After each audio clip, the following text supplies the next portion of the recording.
How could you sell our country house? You idiot, I already promised it to my mother and you ruined everything. Fine, then give me the money from the sale. At least I can somehow compensate my mom for your brainlessness. Those were the first words my husband, Caleb, screamed at me that morning. Not a hello. Not a question. Just fury dressed as entitlement. My name is Marissa Lane, I'm 32. And if you think this story is about property, it isn't. It's about value. The kind you can't measure in square footage. He stood in the kitchen, veins visible on his neck, clutching a mug he hadn't even poured coffee into. The morning light fell across the marble counter, catching the tremor in his hands. Marissa, you had no right, he shouted. That house was supposed to go to my mother. Your mother never owned it, I said calmly. It was in both our names and I handled the mortgage payments for 3 years while she played landlady in her head. He slammed his fist against the table. She already told everyone she's moving in. What am I supposed to tell her now? Tell her the truth, I said. That the sale was necessary. We needed liquidity, and I didn't want to go bankrupt pretending your family still lived in the 1950s. His expression twisted, half anger, half disbelief. You're unbelievable. You'd rather have money than family. No, I replied softly. I'd rather have respect than servitude. He scoffed, rubbing his temples. Then give me my half of the sale. I'll make things right. I looked him in the eye, letting the silence stretch between us. You mean the half you already spent? Or the part tied to the bank account I closed last night? His face paled instantly. What did you do? I made sure, I said, my voice steady, that the next mistake you make won't cost me everything. His jaw dropped. You can't. Oh, I already did. He stalked toward me, breath hot, eyes drowning in a panic he tried to disguise as anger. You can't just... Where did the money go? You can't take our home and then hide the cash. I set my mug down with calm. I'd practiced for months. I didn't hide it. I redirected it. Redirected? Redirected where? Don't play games, Marissa. His voice scraped. He thought he could bully confusion into compliance. It wouldn't work. Not anymore. 2 years of late nights at the startup, 2 promotions I'd negotiated alone, every freelance graphic job I'd taken while he polished his name at cocktail parties. Those were the ledger lines I had kept private. The country house had been a shaky investment. The buyer offered a clean, immediate sum. I accepted. I paid the brokers, the lawyers. And before he could blink, I moved the proceeds through the channels I'd already set up. Escrow into a restricted trust. A portion to secure our taxes and the remainder, earmarked and legally protected, into an account titled Lane Family Continuity Trust with me listed as trustee. Why would you do that? He sounded wounded, more confused than furious now. Why not just talk to me? Because for the first time I was talking. I explained, steady, the house paid for him living off family expectations. I paid the mortgage every month while you declared spending networking. When your mother decided entitlement was owed, I decided I wouldn't be collateral. He glanced at the polished table, at the wedding photo in the frame where his arm was draped possessively around me. You're being dramatic. Maybe, I allowed. Or maybe I'm being realistic. I watched the muscle in his jaw twitch. You'll get access to a portion, conditional, with financial counseling and a repayment plan. You'll have dignity to rebuild. You'll also have boundaries to learn. He laughed then, small, brittle. And if I refuse? Then the money stays protected. And you learn that promises made to mothers don't trump legal agreements. He sputtered, words and entitlement collapsing into a small, panicked mess. For the first time I saw him as he was. A man who expected life to be a menu where he could order other people's choices. I felt nothing like triumph. Only a clear, cool choice finally acted upon. Caleb's rage collapsed into something else that morning. Fear. He followed me around the living room like a man watching his own safety net burn. Marissa, please, you don't understand. Mom counted on that house. She already told her friends she'd retire there. You've humiliated us. I turned, slow, deliberate. Us? You mean her?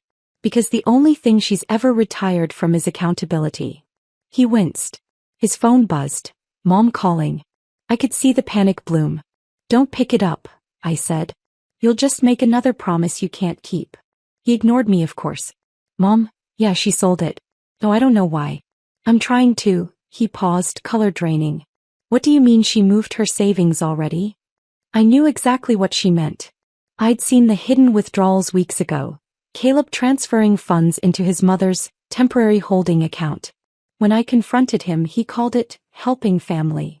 I'd called it stealing from our future. Now his betrayal came full circle. Marissa, he stammered, lowering the phone. You told her? I tilted my head. Told her what? That I finally looked at the joint statements? Or that you used me like a personal ATM? His shoulders collapsed. The truth had done what arguments never could. Silence. I stepped closer, my voice almost kind. You can still fix this, Caleb. You can start by calling your mother and telling her no. You can tell her the house wasn't hers. And you can tell yourself the same thing. He sat down, shaking. For a moment I saw a boy lost in the ruins of his own entitlement. I just wanted to make her proud, he whispered. Then maybe start by being someone you'd be proud of, I said, picking up my keys. Because the next part of this story wasn't his anymore. It was mine. I drove straight to my lawyer's office that afternoon. The smell of rain mixed with the faint scent of leather and coffee as I sat across from Ms. Harmon, a woman whose calm made chaos feel small. You did the right thing, she said after reading the documents. You were listed as the primary mortgage payer and joint owner. You had every legal right to sell. Caleb thinks I betrayed him, I murmured. He says I embarrassed his mother. Harmon gave a soft, almost sympathetic smile. His mother's humiliation was self-inflicted. You didn't take her home. You just stopped living in her illusion. I let that sink in. For years his family had treated me like a guest in my own marriage. Decisions made in group chats I wasn't part of, dinners where they talked over me, endless reminders that he was their golden son. Me. I was lucky. Now I was finally done being lucky. I was done being used. As I left the office, Caleb's name flashed across my phone for the 5th time. I didn't answer.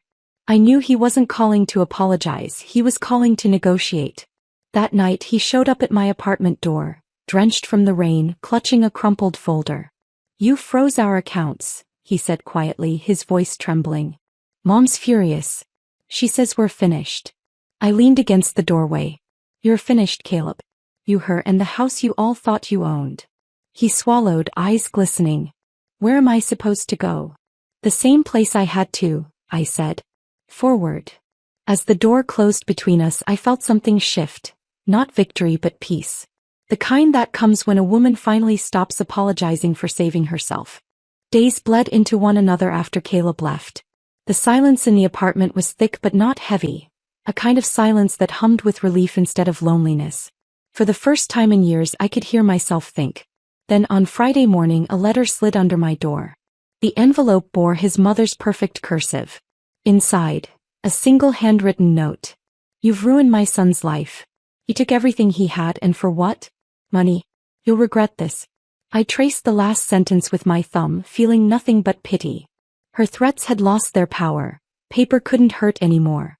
That afternoon Miss Harmon called. Marissa, you should know. Caleb's mother tried to contest the sale. I blinked. On what grounds?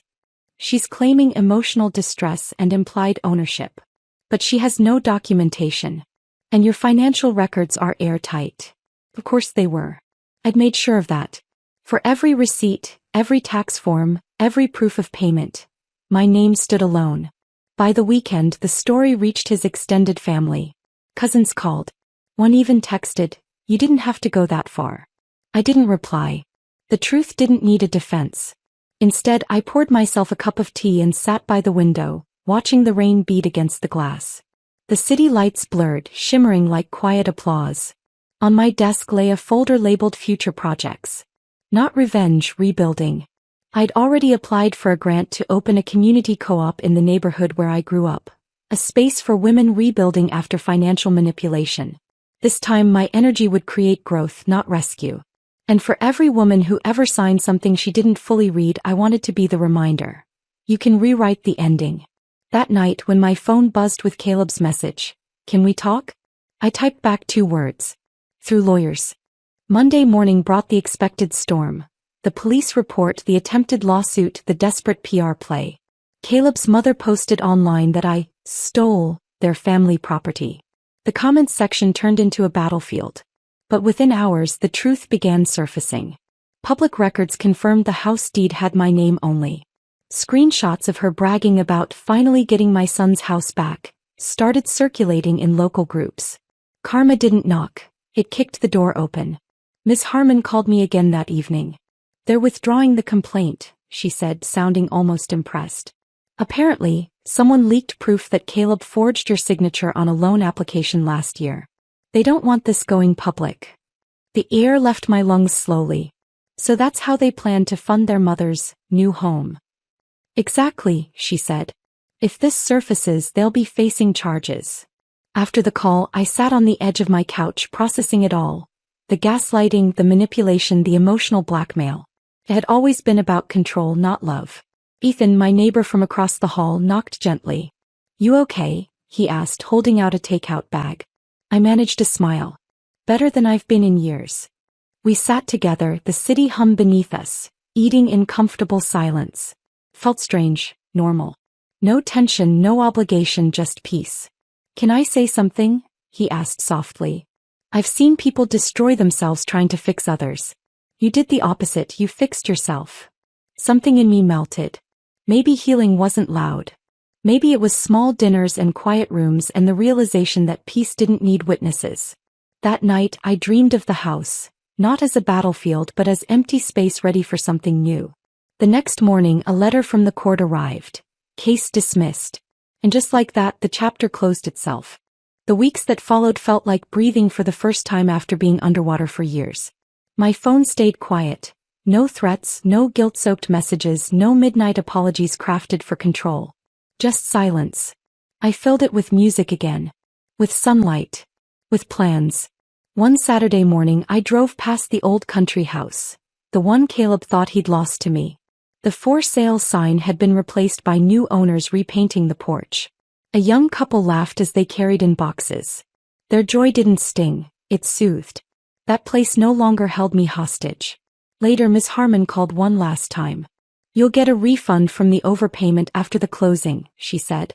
"And Marissa, congratulations. You handled this with more grace than most clients ever could." Grace. The word lingered like a warm light in my chest. That night Ethan and I walked downtown for coffee. The autumn air carried the scent of roasted beans and rain on pavement. "So," he said, "what's next for you?" I thought about it. Something mine. Maybe a new start. Maybe a new business. He smiled. "Just don't give anyone your keys again." I laughed for the first time in months. Lesson learned.